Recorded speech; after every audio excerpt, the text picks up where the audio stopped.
皆さんごきげんよう、上川薫です。今回取り上げる話題は日本の政治、参議院選挙における私の推薦政党のランキングをお伝えしようと思います。ある程度個別の政党について解説動画を作った後でこの話をしようかと思ったのですが、すでに前回の解説動画において期日前投票に行ったよというコメントも入っています。そこでちょっと私の推薦している党についての話を急いで作ることにしました。どの政党を選ぶかについてはもちろん皆さんの自由です。判断はそれぞれのものです。100人いれば100人の考え方が違うものであり、どの政党に投票するかはあなた次第です。ただ、ちょっと待ってほしいのが、どの党に入れたらいいかわからないであるとか、どの党に入れても何にも日本は良くならないんだから投票に行く気がないという人だけは、ぜひとも考え直して投票に行ってほしいです。投票率が下がると、既存の組織率が高い政党の方が有利になるというのは、もはや定説で、それを覆すことは誰にもできないでしょう。基本的には多くの人々が投票することによって、より実態に近いものとなります。それでは早速、私の推薦ランキングについて発表していきます。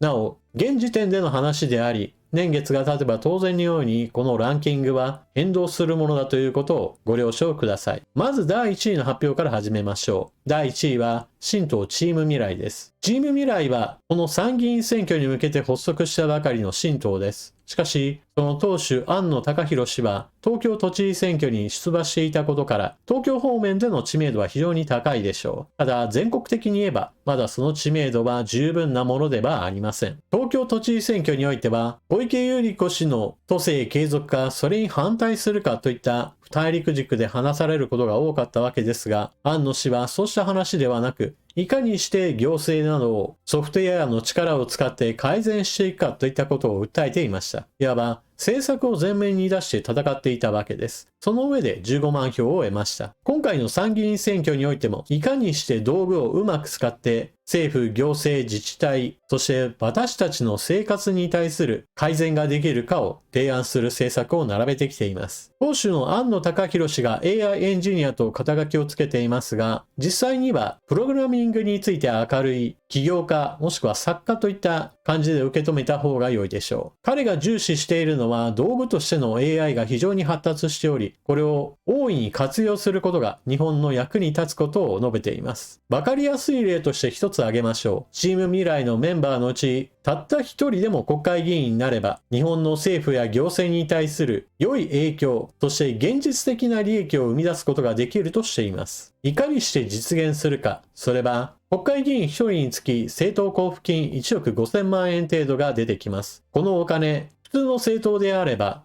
主に自分たちの支持者を増やすための日々の政党活動に充てます。庵野貴博氏は、このお金を自分たちのために使うのではなく、エンジニア、プログラマーを集めてチームを作り、そのチームでソフトウェアやアプリといったものを作り、日本の1700ある自治体などに対して少しでも採用を促して、行政の効率化を実現しようと目標を話しています。1億5000万円のお金をもってして集められるプログラマーは、せいぜい10人程度だと考えられていますが、その程度で何ができるかと疑問に思う方はおられるでしょう。ここにこそまさに AI の発達をいかに活かすかのアイデアが詰まっています。現在画像や動画を作るのに生成 AI の発達といったものが多くの人たちに注目されています。しかし、それはエンタメとしての活用などが主な話となっていますが、仕事の面で活かすという意味では、今、コーディング AI といってソフトウェア開発を大きく発達させる AI の進化があります。従来100人を超えるようなプログラマーを集めて作っていた大規模ソフトウェアであっても、今は10人程度のプログラマープラスプログラムコードを書くのを促進するような AI を組み合わせることによって、同等かそれ以上の力を発揮することができるようになったと言われています。生成 AI のレベルはどんどんと上昇しており、一流のプログラマーが集まる Google においても、もはや標準レベル以上に達していると言われています。現在のところ、世界から集まったプログラマーの中から天才級と呼ばれるような人たちは別格だとは考えられていますが、それすらも数年もすれば AI によるコーディングの方がよっぽど早くなるかもしれないと言われているほどです。庵野貴博氏はそうした業界の今大きな流れといったものを政治の世界へと持ってくることによって、たった一人の国会議員を生み出すだけでも、日本の政治に大きな変化を生み出せるとしています。また、こうした議員が受かったらの話の前に、すでに彼には実績があります。それがブロードリスニングです。ソフトウェアの力を使うことによって、プラス生成 AI の力を借りることによって、多くの人たちから意見を集め、まとめがされることによって、より政治に影響を与えることができるようになります。声を集めるだけというのであれば、従来も行われていました。しかし、そこに多くの人手がかかっていたり、どのような話題にどのような意見が集まっているか、そうした分析なども加えると、非常に人手がかかっており、時間もかかりました。しかし、ソフトウェアの力を使うことによって、人手をかけずにそのような意見集約ができるようになりました。そういった仕組みについて、自分たちで使うだけではなく広く公開し、既存の政党に対しても採用を促しています。すでにこのブロードリスニングのやり方については、国民民主党や立憲民主党などが取り入れることが決まっており、これからもまだまだ広がる可能性があります。また、民間ではもはや活用が始まっている話も政治の中では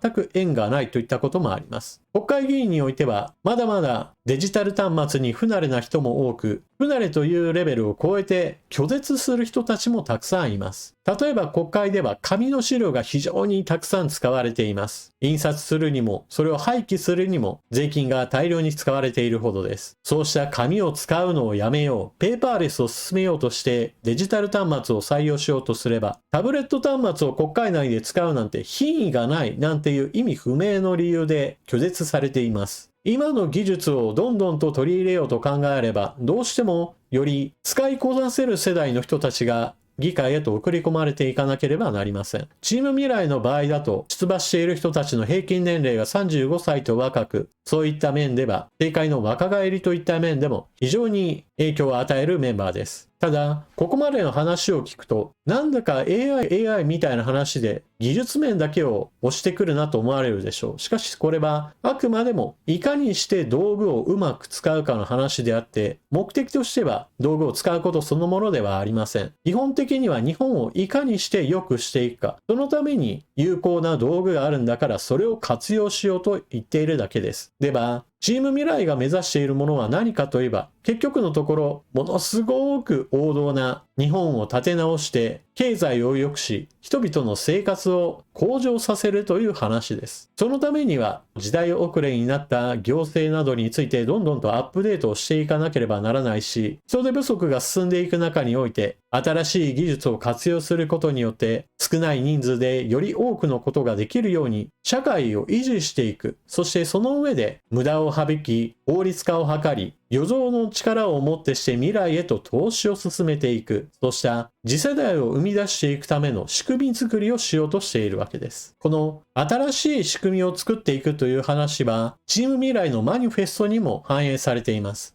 というのも、多くの人たちから意見を集約し、その議論を戦わせていく中において、徐々にマニフェストそのものも更新していくという方針をとっています。既存政党の場合であれば、選挙前に形作った政策集については、どんなに周りの声があったとしても基本的には変えるものではありません。チーム未来の場合だと変化を恐れず、より良いものであると考えるようなものについては、順次それらを取り入れていくという方針をとっています。人によってはそれを不完全な状態で話を出してくるなと否定的に考える人もいるでしょう。日本においては、失敗するものを徹底的に叩くといった風潮があり、チーム未来のそうした荒削りなまず原案といったものを見て、不愉快に思う人もいるかもしれません。しかし、完璧なものを作り上げてからという話をすると、現実においては非常に時間がかかる、お金がかかるといった形で、実際にはあまり良い成果を生み出さないことがあります。どちらかというと、それこそ Google のようにある程度原案がまとまったものについては、サービスとしてリリースを始めて順次アップデートを重ねていき、変更、一体何回変更するんだみたいな形で、むしろ変更が終わらないということを前提にしたサービス提供といったものを行っています。そうした終わりのないアップデートといったものをそもそも組み込むことによって、始まりがたとえ不十分であったとしても、最終的にはより良いものへと常に更新されていくようなものを目指していくというわけです。ちなみにこうした新しい技術などを取り入れるといった話は、すでに政府内においてもデジタル庁があるじゃないかとツッコミを入れたい人もいるでしょう。しかしそこには一つ大きな問題点があります。デジタル庁は日本政府の電子化といったものを進めるために頑張ってはいるものの、その力は不十分なものです。残念ながら行政という一つの枠組みの中で働いてしまうと、どうしても古くからの慣習に引っ張られる部分があり、突き抜けた仕事をなかなかできません。例えば、政府が何か新しいサービスを始めようと思った時に、何かアプリを作るとします。そのアプリを作るのに、現在のところデジタル庁の内部のプログラマーだけでは作ることができず、外部に発注することは今は多くあります。最初に発注する際には仕様を完全に整えるわけですが、それを受け取って開発する大手企業は、下請けに投げて、その下請けがその下に、孫請け、ひ孫請けといった形で、多重構造の中で間の企業がそれぞれ利益を受け取ってしまい、末端で実際に作業する人たちは、こんな少ない予算でこんなものを作るのかみたいな形で出来上がったものが非常にチープなものに仕上がってしまうことがあります。しかも何か出来上がったものについて変更を加えようと思ったら、またしても伝言ゲームが始まってしまいます。元請けから下請け、下請けから孫請け、そして実際に作業する人たち。出来上がったものが最終的にまたデジタル庁に戻ってきても、伝言ゲームをしているうちに結局のところしっかりと真意が伝わらず、また同じようにして発注をかけ直したりなんていうことを繰り返していると、いつまで経っても問題点や改善といったものが進まず、時間も予算も取られまくってしまうといったことが起きがちになるわけです。また、庵野貴博氏自身がじゃあデジタル庁に入って法官になればいいじゃないかという話をする人もいるでしょう。しかしその場合だと、そもそも今は自民党政権下において行政府の動きがあるわけで、いきなり庵野貴博氏をデジタル庁長官になるといった話は全く現実的ではありません。だからこそ、チーム未来の参議院選挙における議員が一人でも多く当選することは、技術に明るい人間が国会にいて、より制度設計に関われる場面が増えるし、また地方自治体に対するアプリやソフトウェア開発の提供などにもつながってくるという意味において、よほどデジタル庁よりも自由に動くことができるわけです。さて、私の話はこのぐらいにして、公式サイトなどの紹介などもしておきましょう。こちらがチーム未来の公式サイト、未来は明るいと信じられる国へと、当主の庵野貴博氏がトップページに載っています。党の行動目的、テクノロジーで政治を変える。あなたと一緒に未来を作る。テクノロジーは難しい技術のことじゃない。できなかったことをできるようにする方法のことだ。私たちはテクノロジーで政治の透明化、効率化を実現する。それは今すぐできる。そしてあなたの生活を着実に改善できる。政治は限られた人のものじゃない。本来、私たち一人一人の手の中にあるべきものだ。私たちはテクノロジーで政治とあなたの距離を近くする。もっと気軽に参加できる。もっと参加したいものへ変えていく。未来は理想を語るだけじゃ変えられない。今を一つずつ改善することでしかよくできない。私たちは自分たちの手で今すぐできることを今すぐ実行する。あなたと一緒に一歩一歩。未来は明るいと信じられる国へ。政策マニフェストについても公開されています。解説の中でも話しましたが、チーム未来のマニフェストは順次更新されていくものです。バージョン 0.1 からバージョン 0.2 へと現在はアップデートされており、これからも順次更新されていくことでしょう。マニフェストについてはぜひとも皆さんに見ていただきたいので、概要の部分だけちょっと見ておきましょう。チーム未来は3つのステップで成長を目指す政策を掲げています。ステップ1、デジタル時代の当たり前をやりきる。デジタルにおける当たり前を実行するだけで成果が出る伸びしろを発見し、素早く実行します。日本の行政、日本の国や地方自治体におけるソフトウェアの活用はまだまだ不十分です。電子申請できないものもたくさんありますし、デジタル庁の力の及んでいないものもまだまだたくさんあるのです。ステップ2、変化に対応できるしなやかな仕組みづくり。硬直的な現在の税制、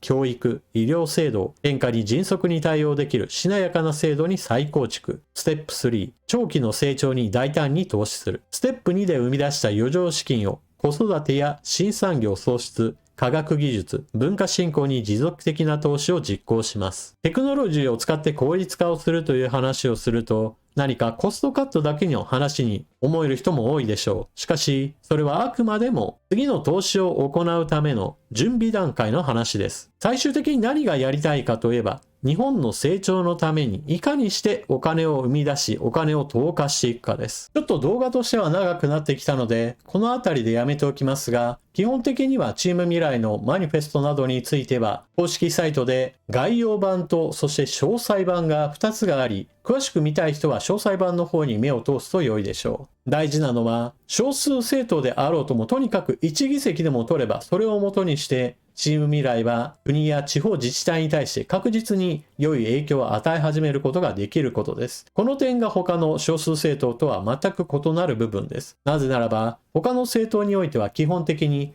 政党交付金は自分たちの勢力拡大に使うものであり、それは国会内で議席数を増やし、それによっていずれは政府に対する追及から新しい法案作りへとつなげていこうという考え方であり、実際に現実における変化をもたらすには時間がかかるからです。だからこそチーム未来は推薦ランキング1位としました。与党にならなければ何も変えられないわけではなく、たとえ1議席でもあろうとも、日本に対する影響力を持ち始めるのです。ましてやその議席数が増えていけば、国会内における技術に対する拒絶感を少しでも軽減し、当たり前にあっていいものが本当に国会内でできるようになることが、私がチーム未来に望んでいることです。さて、次に推薦ランキング2位の話をしておきましょう。推薦ランキング2位は国民民主党です。国民民主党については最近動画を何本か作りましたが、基本的には参議院選挙の候補者として山尾志織氏と須藤元気氏を選抜したことを私が批判する動画でした。この動画を見て改めて分かってほしいのですが、私はこの2人に問題があるという話を主にしており、国民民主党の政策について批判しているわけではないことです。というのも、国民民主党の掲げている働く現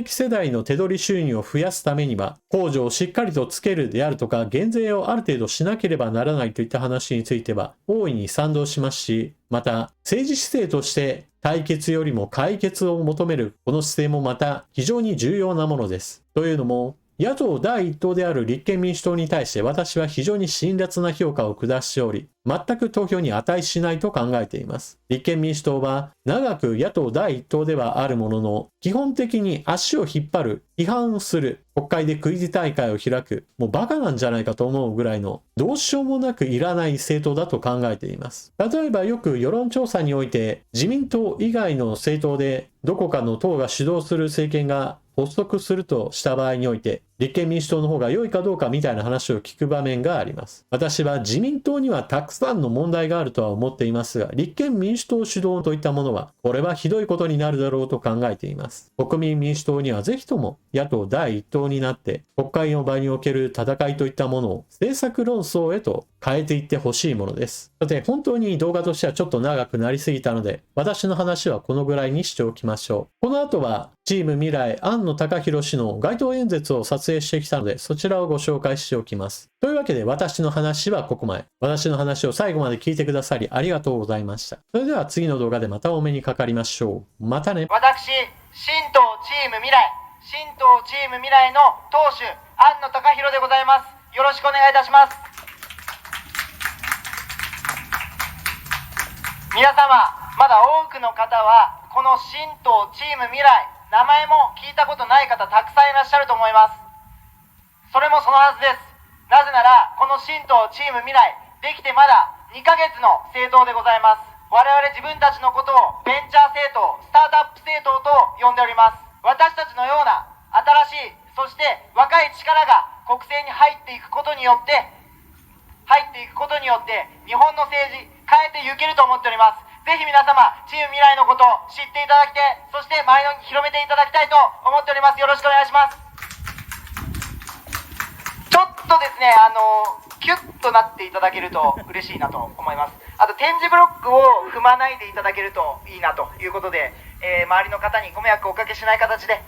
お話できればと思います。ありがとうございます、皆さん。では、なぜ新党チーム未来、なぜ今新党を作らないといけないのかという話をします。それはなぜかというと、今日本が世界から取り残されようとしているからです。この30年間、日本の人たちの給料、日本人の給料っていうのはずっと横ばいでした。他の先進国、この30年間でどんどん給料が上がっていっています。日本くらいなんです。これだけ自分たちの生活が、給料が上がっていないのは。まさに今、私たちは世界の成長から取り残されようとしてしまっております。ですが、ここで重要なんですけれども、私たちにはまだチャンスがあると、私たちは変われるきっかけがあると、そう思っております。まだ日本は経済的な余力もあり、それを正しい方向にしっかりと使っていけば、長期の成長のためにしっかりと使っていけば、まだ日本変われるんです。だからこそ今、新党を作らなければならない。これ10年後だったら遅いんです。どんどん日本の状況っていうのは少しずつ悪くなってしまっています。なのに今の政治というのは再分配の話に、つまり限られたパイをどう分け合うかという話ばかりで、どのようにそのパイを大きくするか、成長していくかという話がまるでないんです。もちろん再分配の話は重要です。ですが、今の日本の状況でいくら完璧な再分配をしたとしても、私たちの富がどんどん減ってしまえば立ち行かなくなってしまう。私たちの不安が消えることはありません。だからこそ未来について考える新党が必要だと、そう考えて私たちチーム未来は新しくこの度決闘をいたしました。ありがとうございます。私たちが新党を決闘するとですね、例えば政治評論家の人たちや選挙に詳しいよという人たちからかなりご批判をいただきました。その批判の内容は何かというと、チーム未来さん、あなたたちは全然ダメだと。なぜなら仮想の敵を作っていない。敵を作っていないと分断も煽れない。分断が煽れないと票なんか入らないよ。もっとチーム未来さん、敵を作りなさいと、こういうことを何人もの方から言われました。ですが、私はそれはおかしいと思います。有権者を舐めるなって話ですよ。私たち有権者はしっかりと中身を見ながら誰に投票すべきかというのを見極める力があると、私はそう信じております。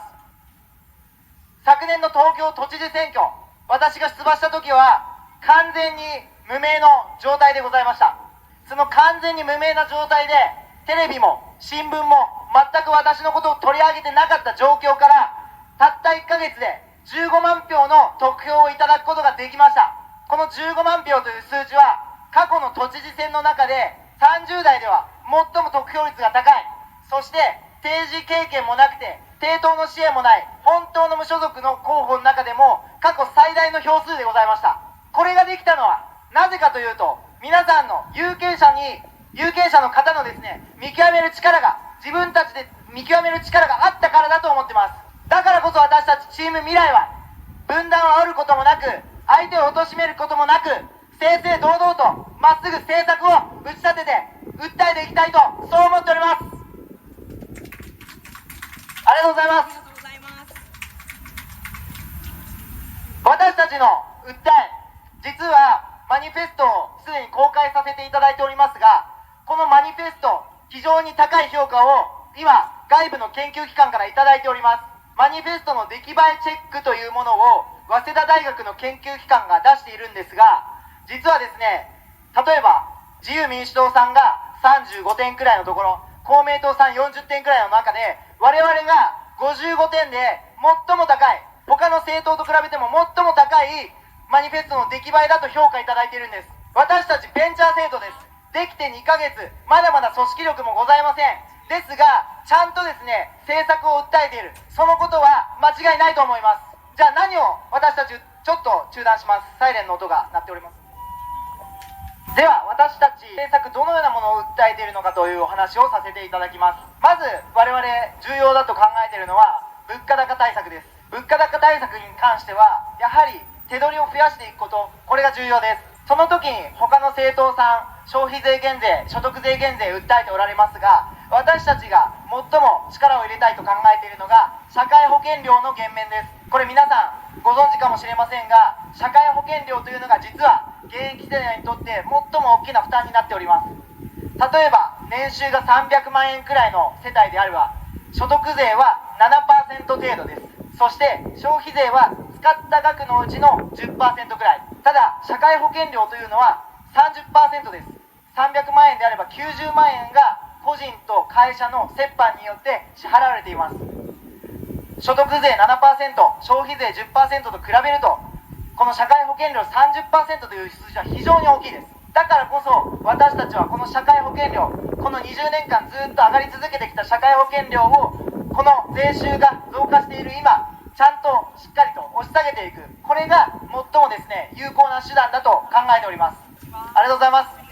また米の価格の上昇、こういったことが起きているのも非常に大きな課題だと思っております。今備蓄米が放出されて少し状況良くなっておりますけれども、私たちが一番課題だと思っているのは、なぜこの米の価格の高騰が起きてしまったのか、その理由がまだ分かっていないということです。実際に問題になり始めてからもう実にですね1年以上経過しております。なのに政府も農林水産省もなぜこんなに価格が上がってしまったのか、ちゃんとした理由をつかみきれておりません。どういうことかと申し上げると、作況指数あるいは収穫高、これはですね去年の数値悪くないんです。実は収穫高に関して言うと2年前よりも収穫量は多いほどだったんですね。そして私たちの需要が突然伸びることもありません。いきなりですね日本人が米を2倍食べてるわけがないじゃないですか。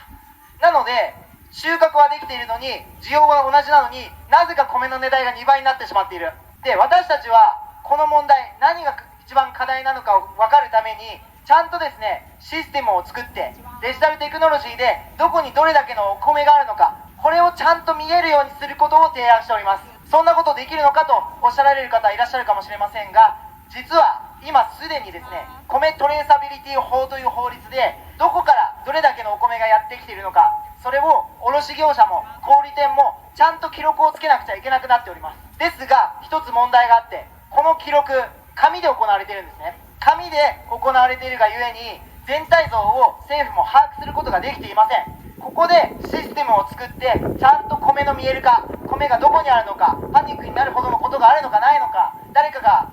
がめているのか、そういったことをですねしっかりと見える化するということ、これが問題解決の第一歩だと私たちは考えています。そしてそんなシステムを作るの大変なんじゃないかとそう思われるかもしれません。ですが実はですね隣の台湾ではすでに同じような取り組みをしたことがございます。コロナで大変な中、マスクの買い占めが起きそうになっていました。その時に政府はですね実に3日間でこういったシステムを作って、そしてそれをもとにマスクがどこにどれだけあるのか可視化したんです。技術的には難しい話ではございません。やろうと思えばできるんです。なのに政治があるいは政府が動けていない。それはやはりですねデジタルの力を使おうと、そういうことを訴える政治家が今までいなかったこと、もうちょっと引いて考えると、政治家の新陳代謝がどんどん弱くなってしまっていて、政治家の世界と民間企業で働いている人の世界、これがもう分かれてしまった。これが非常に大きな問題だと私たち感じております。我々チーム未来は平均年齢35歳で民間企業でいろんな経験を積んできた人たちが多いです。だからこそ民間企業で当たり前に使われているデジタルテクノロジーを使っていろんな社会問題を解決する、そのお手伝いが我々ならできるとそう思っております。具体的に例えばどういうものがあるか、例えば我々は政治と金の問題、これを解決したいと思います。そんなことできるのかとおっしゃられるかもしれませんが、私たちは民間で当たり前に使われているデジタルテクノロジー、これを使うことで政治と金の問題解決できると思います。それは何かというと、クラウド会計サービスのようなそういうサービスです。このサービスどういうものかというと、後ろ側で銀行口座とあるいはクレジットカードとシステム連携をして、そしてお金を使った時あるいはお金が入ってきた時にリアルタイムで嘘がつけない形でどんどんお金の見える化をしていく、どこにどれだけ使われたのかというのを見える化していくようなそういうツールでございます。これをちゃんと政治家も使ってそのダッシュボードをちゃんと有権者に対して公開していく、これができれば政治と金の問題嘘をつけなくなります。だからこそ私たちこの政治と金問題を今までになかったアプローチでテクノロジーの力で解決できると思ってます。具体的に私たちは手を動かしながら実際にこの問題の解決前進させています。というのも、このチーム未来に入ってきたお金の見える化、これをすでに我々のエンジニアチームで見える化するようにしていってるんです。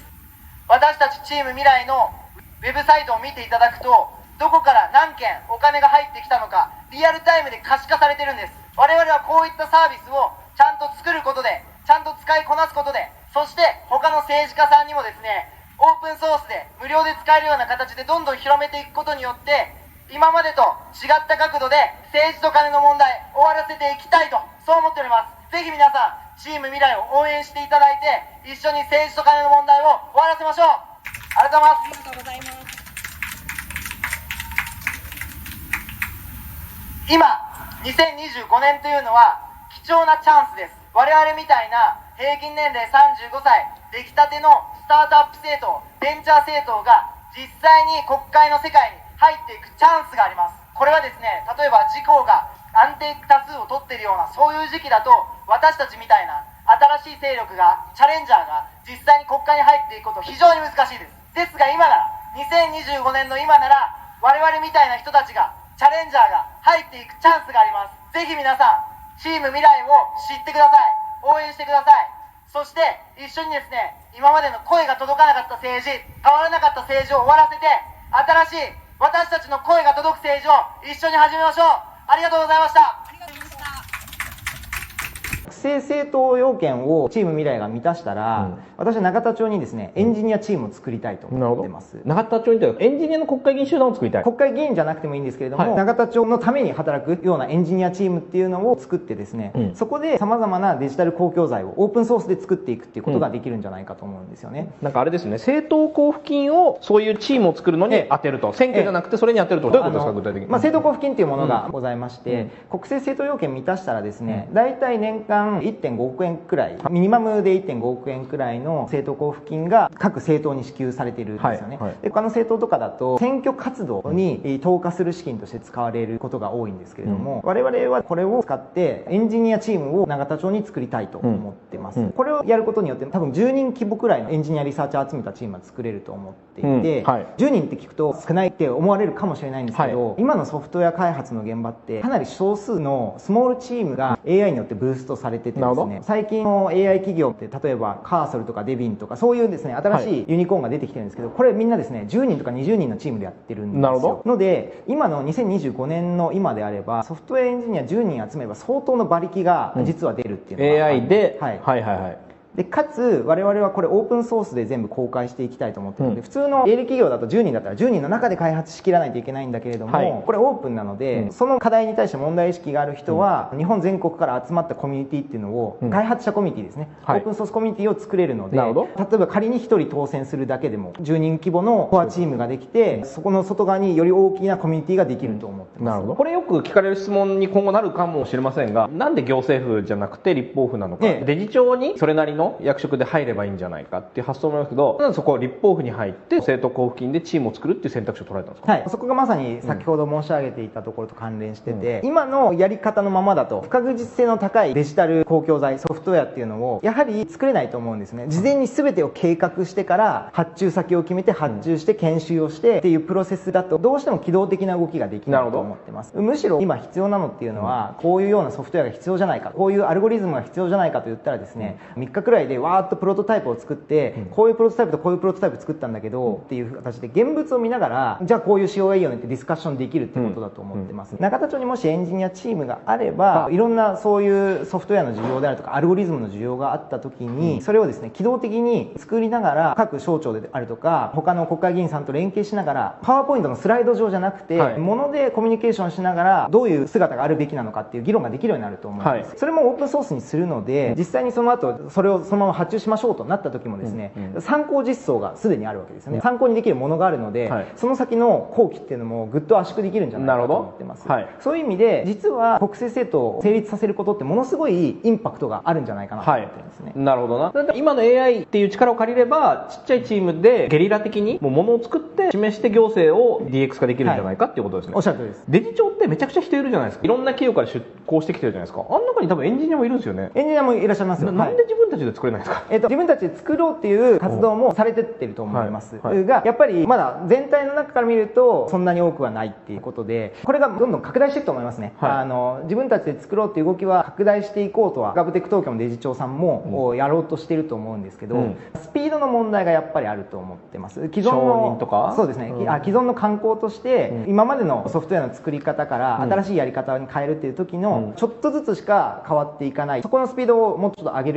げられるんじゃないかというのがまず一つあります。あとは人材を雇うっていうことのハードルもやっぱりあってですね、民間企業においてソフトウェアエンジニアめちゃめちゃ不足してるわけですよね、っていう中でデジタル庁であるとか、ガブテック東京みたいな組織がしっかりとその労働市場の中で強いエンジニアを取っていかないといけないわけですよね、これは別にデジ庁とかガブテック東京が弱いと言ってるわけではなく、どんなスタートアップの人もですね、今エンジニア足りないっていうのをすごい言っている中で、エンジニアの絶対数が多くないがゆえにそういうことが進みにくいんじゃないかと思ってます。安藤さんのとこはダイレクトに作って、それをプロダクトとしてすぐ行政にできるような環境にあるから、いいエンジニアも集まるんじゃないかみたいな。そうですそうです、なるほどな。